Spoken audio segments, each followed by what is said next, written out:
এরপর মাইকেল মধুসূদন দত্তের নাটক সময় মনে রাখার টেকনিক। 1. পদ্মাবতী কৃষ্ণকুমারীকে নিয়ে শর্মিষ্ঠাকে হেক্টর বধ করল মায়াকাননে বিষ না ধনুগুণ দিয়ে। এই ছন্দের মাধ্যমে আপনি 6টি নাটক মনে রাখতে পারবেন। নাটক 6টি হচ্ছে পদ্মাবতী, কৃষ্ণকুমারী, শর্মিষ্ঠা, হেক্টর বধ, মায়াকানন, বিষ না ধনুগুণ।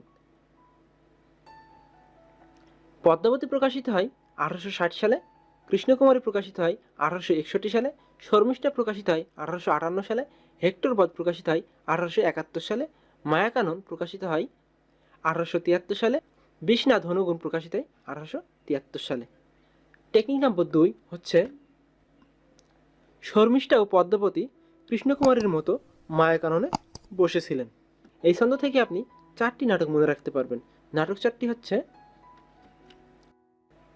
শর্মিষ্ঠা, পদ্মাবতী,